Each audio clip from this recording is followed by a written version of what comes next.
हमनी के संस्कृति, हमनी के संस्कार सदा रहे हमनी के साथ। भारत के महान ग्रंथ और काव्य सब के संपूर्ण संकलन सब्सक्राइब करें तिलक। प्रार्थना की खुशबू, साइकिल प्योर अगरबत्ती।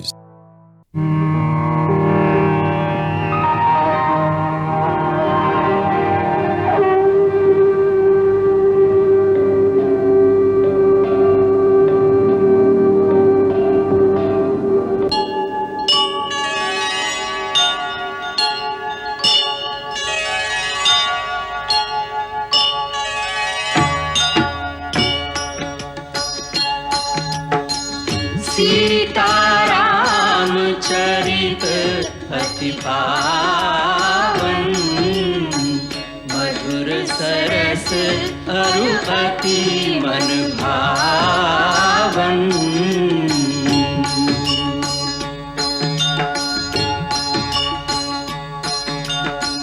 पुण्य पुण्य कितने हो सुने सुनाए, की प्यास बुझत न बुझाए।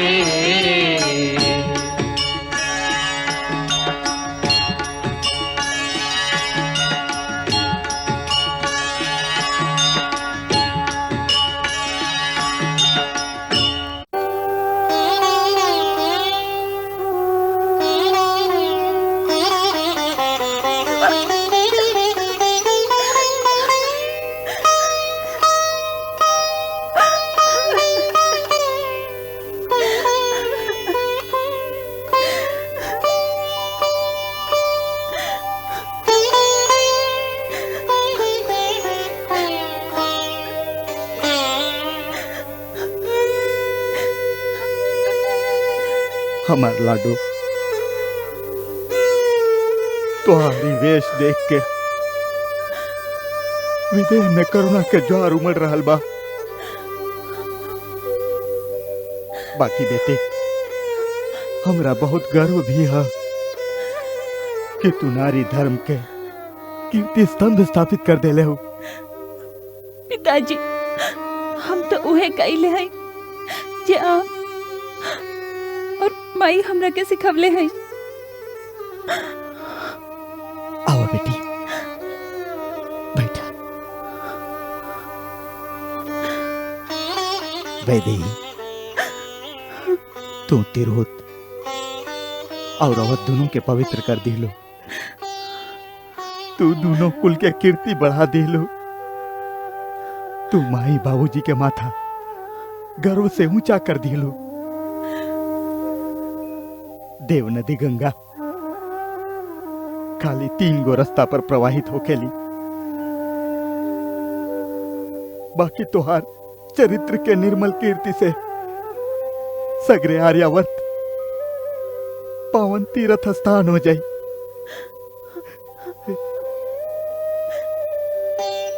सुनी,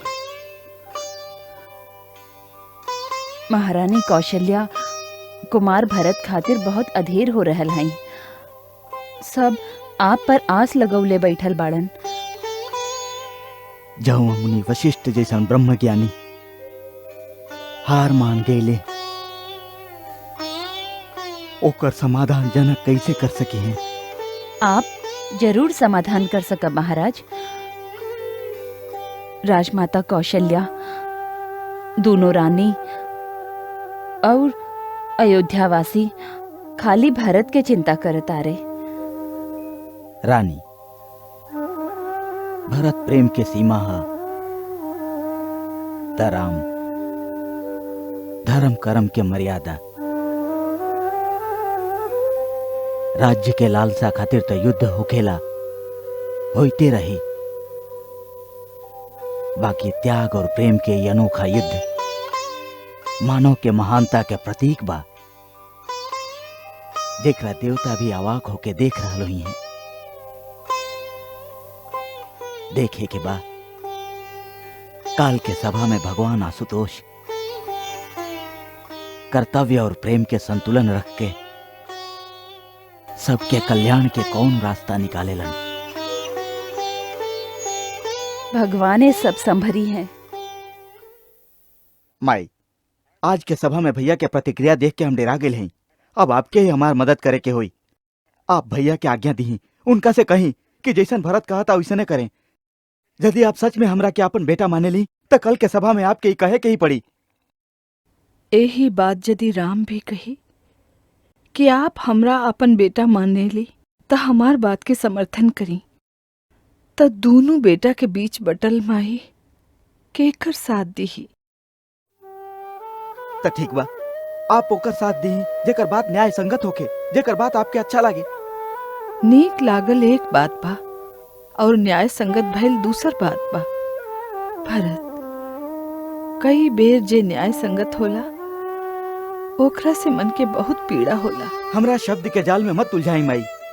आप एगो बात के निर्णय दी का आज के सभा में हमार मांग न्याय संगत ना रहे। जे कुछ हम कहनी का ओकरा में कोनो दोष रहे? ना ना, कौनो दोष ना रहे। ऊ तो तोहार निर्मल हृदय से निकलल पुकार रहे। तो आप उनका से कहीं कि वो हमार पुकार सुने। ओकरा से का कही कि वो अपन धर्म के रास्ता छोड़ दे। हम तू दोनों के धर्म युद्ध देख देख के आत्म विभोर होत रहली। एक ओरी भावना, दूसरा ओरी कर्तव्य। तोहार भावना के प्रभाव इतना प्रबल रहल कि साधारण आदमी तो छोड़ा, स्वयं मुनि वशिष्ठ भी एक बेर बह गईलन। बाकी राम के कर्तव्य निष्ठा चट्टान के ओह पत्थर लेखा बा जे डूब तो सकेला, बाकी लहर के वेग में बह ना सके। राम पूर्ण ज्ञानी हो भरत, और ज्ञानी ही साँच के पहचान सकेला। ऐसे जे ऊ कहेला उहे साँच हा। यानी कि आप राम भैया के ही साथ दे रहा हैं, हमार ना। हम केकरो भी साथ नहीं खी देत। हमरा तोहरा दोनों पर गर्व बा बेटा। जे भी जीते हमरा प्रसन्नता होई। झूठ। यदि राम भैया जीत गेलन और वन में रह गेलन तक आपके प्रसन्नता होई ना। आपन हृदय पर हाथ रख के कहीं का आप ना चाहिए कि राम भैया, सीता भाभी और लक्ष्मण अयोध्या लौट चलें? चाहिए पगला। यदि हमार प्राण लेके भी ये संभव हो जाए तो इनका के अयोध्या ले जाए खातिर हम अपन प्राण भी दे दी। और आप ये भी जानी ले, यदि आप आज्ञा दे दी कि राम कोनो भी तर्क केले बिना अयोध्या लौट चला तो उनका मान ही के पड़ी। हाँ, जानी ले। तो फिर काहे आज्ञा ना देते हैं माई, काहे आज्ञा ना देते हैं? ऐसे कि माई स्वार्थी ना हो खेली। राम के अयोध्या जाए से हमरा सुख हुई। एक खातिर का हम ओकरा कर्तव्य और धर्म से मुंह मोड़े के आज्ञा हम ओकरा दे दें। भरत, तो हर पीड़ा से हमार दुख कम नहीं खे। बाकी हम अपन मोह के राम के साँच के रास्ता के बाधा ना बना सकी। प्रेम स्वार्थी ना होखेला बेटा।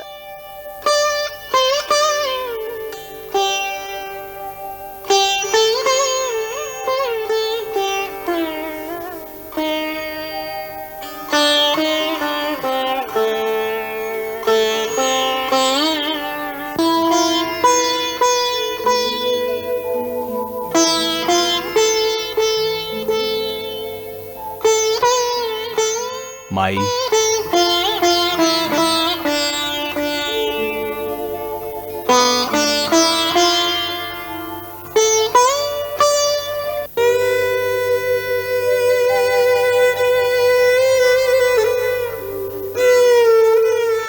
आप हमरा के बुलवा ले होती। राम, तू हमरा दंड भी नहीं ख देत, क्षमा भी नहीं ख करत। हम तो आपके दोषी ही ना माने ले। त का मानेला? अपन माई। यदि तू सचमुच अपन माई मानेला त माई के आज्ञा माना और लौट चला हमरे संगे अयोध्या।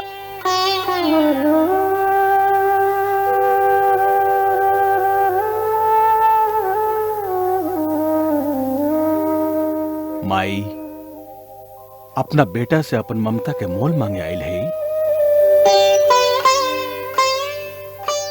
माई यदि आपके ममता के यह मोल है कि हम जकरा के धर्म माने लोकर त्याग कर दी, आप जे रघुकुल के शोभा है ओकर कीर्ति में पिता के वचन भंग करके कलंक लगा दी, तो कहीं हमरा आपके चरणों के सौगंध है, हम यही समय अयोध्या लौट जाएंगे। बाकी हमार जीवन रण से भागल कोनो कायर लेखा एगो तिरस्कार भरल अस्तित्व एगो श्राप बन के रह जाए।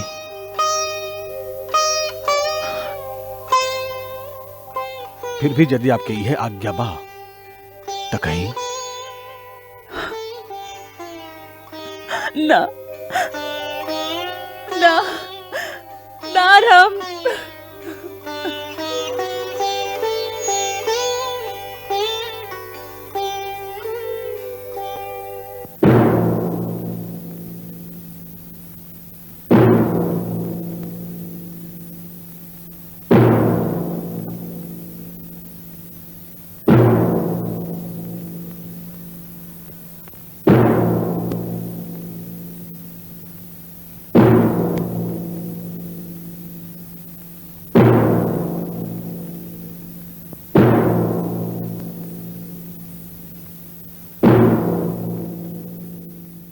महाराज जनक, जैसन कि आपके विदित हो चुकल है, अयोध्या के राज परिवार यह समय एगो धर्म संकट में फंस गई है। ऐसन समय में आपके आगमन सर्वथा मंगल सूचक है। ऐसे हमरा सबके धीरज बंध गईल बाकी आप आपन ज्ञान और विवेक से हमार मार्गदर्शन करब। एक ओरी राम के मर्यादा है और दूसरी ओर भरत के प्रेम, इन दोनों में जीत केकर हो?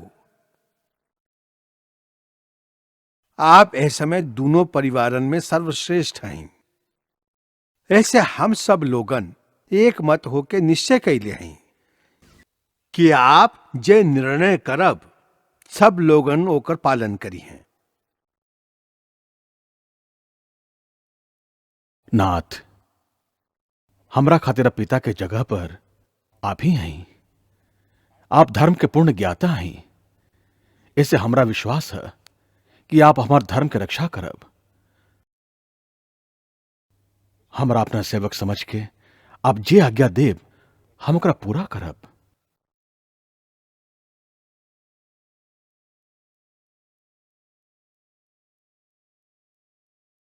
हे धर्मपिता, अब हम आपके भरोसा पर हैं।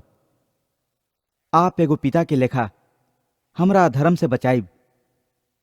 आप एगो राजा भी हैं और एगो ऋषि भी। यही से निष्पक्ष भाव से आप हमारे हृदय के प्रेम के जान के हमार न्याय करब। हम श्री राम भैया के राज्याभिषेक के पूरा सामग्री आपके सामने रख दिले हैं। यदि न्याय हमरा पक्ष में बा तो यही समय सबके सामने श्री राम भैया के राज्याभिषेक कैल जाए। यह अपेक्षा लेके हम अपना आप के आपके आज्ञा के अधीन कर रहा हैं।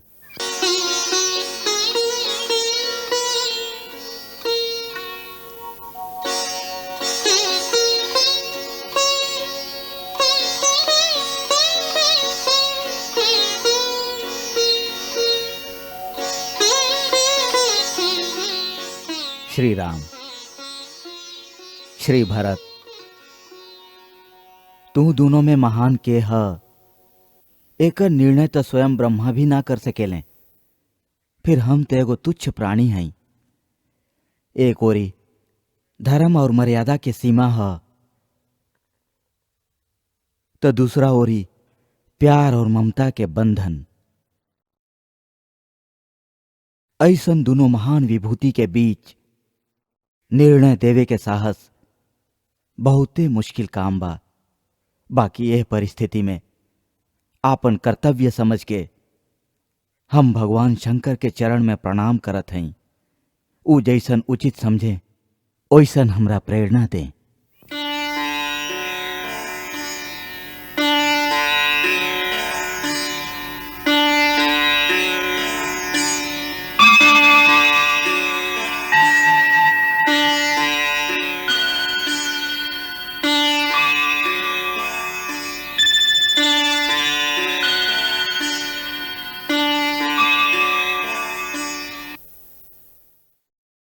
हे राम, आपन धर्म पर तुहार दृढ़ता देख के ए समय देवता भी तुहार वंदना करत आरे।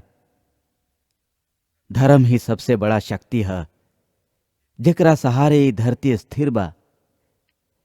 शास्त्र के अनुसार तीनों लोक में धर्म से बड़ा कुछ भी नहीं खे, जेकरा से हम सब बंधाइल हई। बाकी प्रेम एगो ऐसन दिव्य ज्योति बा जेकरा पर धर्म के कौनो बंधन नहीं खे। प्रेम, निश्चल निस्वार्थ प्रेम सब धर्म के ऊपर बा। उहे प्रेम आपन पराकाष्ठा में जब परम भक्ति के रूप धारण कर लेवेला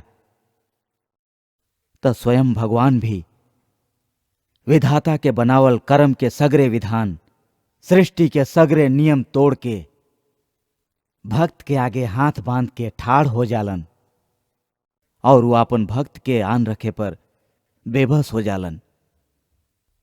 ऐसे ए समय भरत के पलड़ा भारी बा।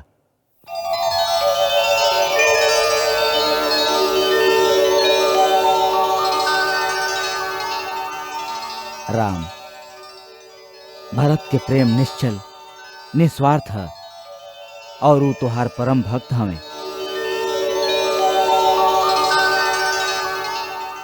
तुहार प्रेम के जीत भइल भरत।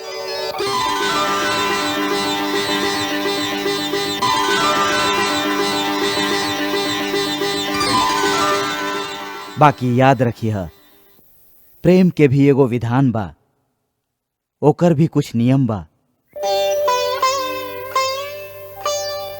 प्रेम के असल शक्ति ओकर निस्वार्थ होखे में बा, और जब प्रेम निस्वार्थ होखेला तब वो कुछ ना मांगे।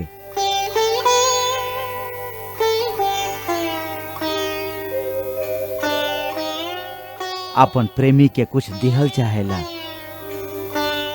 ओकर सुख, ओकर खुशी खातिर वो सब कुछ लुटा दिहल चाहेला। ऐसे एह समय तू यह निर्णय कर कि तू अपन राम खातिर का दे सकेला। प्राण से बढ़ के कोनो चीज ना होखेला महाराज। हम श्री राम खातिर अपन प्राण दे सकीले। प्राण दिहल आसान काम बा, बाकी आपन प्रेमी खातिर कबो कबो जियल मुश्किल होखेला।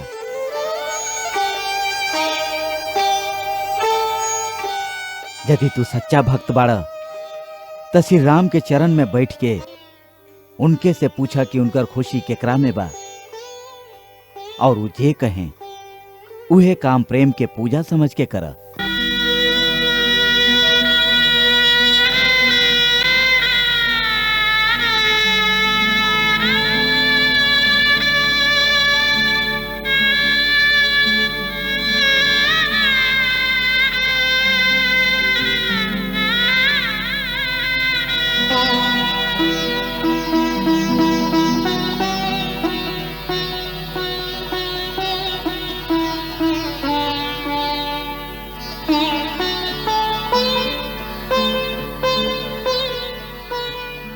महाराज, आप हमारा आंख से स्वार्थ के सब पर्दा हटा दीली। अब ले हम आपन कर्तव्य, आपन कीर्ति के बात सोचत रही और ओकरे प्रेम समझत रही। फिर भी आप हमरा जिता के हमरा भक्ति के दान दिले हैं। हम जन्म जन्मांतर तक आपके ए उपकार के ऋणी रहब।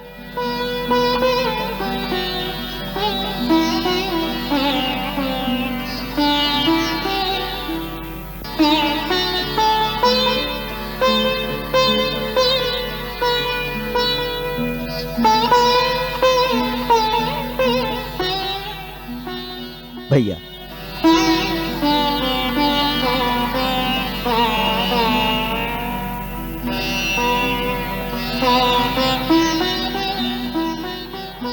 भैया आज्ञा दी, हमके का करे के हुई।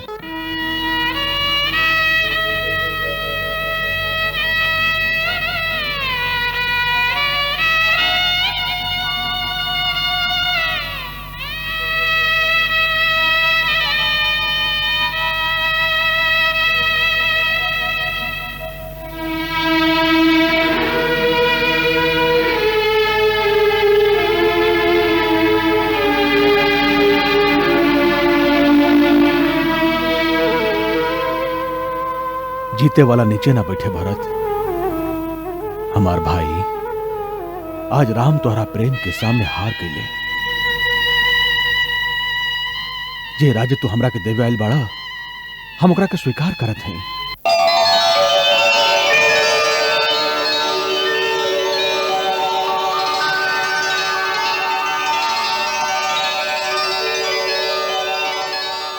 बाकी पिताजी के वचन भी झूठा ना होखे, ऐसे हमार तोहरा से को प्रार्थना है। 14 बरिस ले हमरा जगह पर तू राज्य के कारभार संभारा।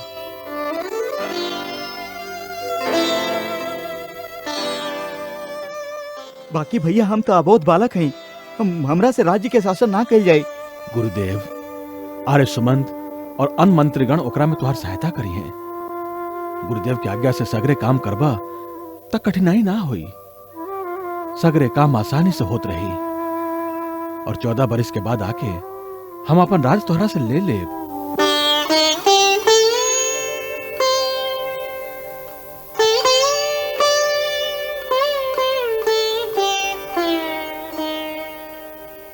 बड़ा निर्मोही है भैया, प्रेम के कोनो मोल ना आकत है।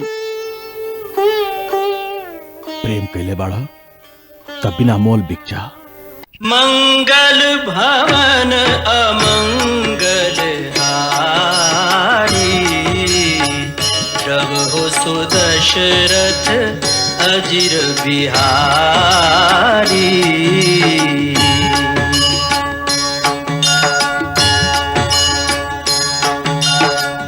सीताराम चरित अति पावन, मधुर सरस अरु अति मन भावन।